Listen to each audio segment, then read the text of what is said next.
All right, let's journey into a book that, well, it isn't really a book. It's an idea. An impossible encyclopedia imagined by the master of literary mazes himself, Jorge Luis Borges. So get ready to get wonderfully, totally lost. And right from the very first sentence, Borges is warning us. This isn't just a friendly introduction, it's a challenge. He's basically saying, hey you, everything you think you know about how books are supposed to work, forget it. Leave it at the door. You're in my world now. So, okay, let's take him up on that. We're stepping through the front door of this impossible book, and the first thing we need to do is wrap our heads around its bizarre logic. Or maybe more accurately, its total lack of logic. I mean, think about how you read anything. You start at page 1, you go through the middle, you get to the end. Simple. Well, this encyclopedia just shatters that whole idea. Every single entry is both the beginning and the end. There's no A to Z.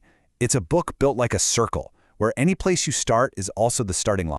And if you thought the structure was weird, just look at what's inside.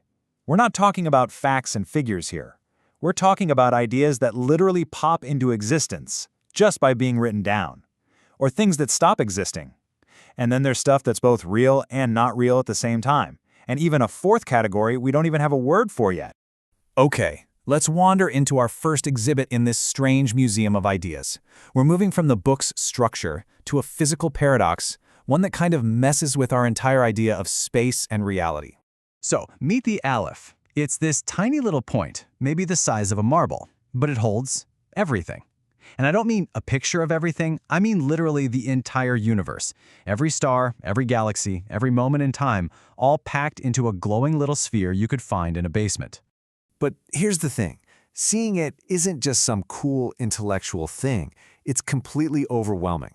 The person who sees it doesn't just go, wow, neat. He's broken by it. He weeps because seeing everything all at once is just too much for a human mind to handle. It's beautiful, but it's also absolutely terrifying.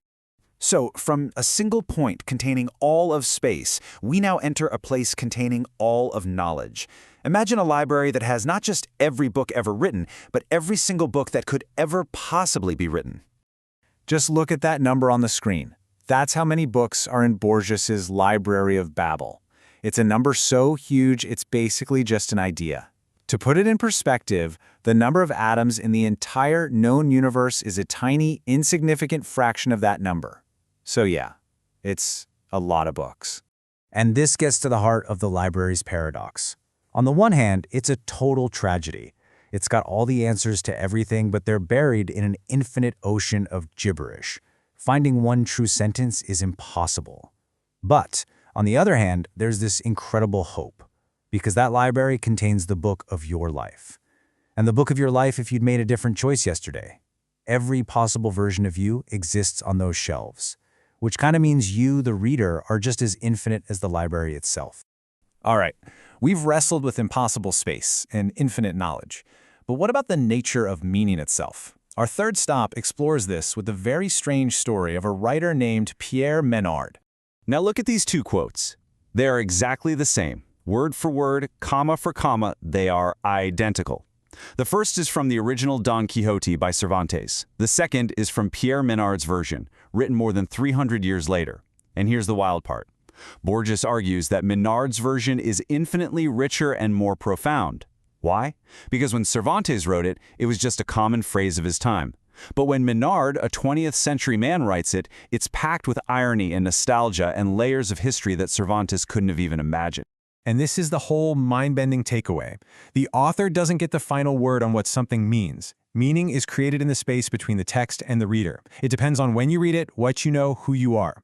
Every single time you read a book, in a way, you're actually helping to write it. So let's pull all of these threads together, shall we?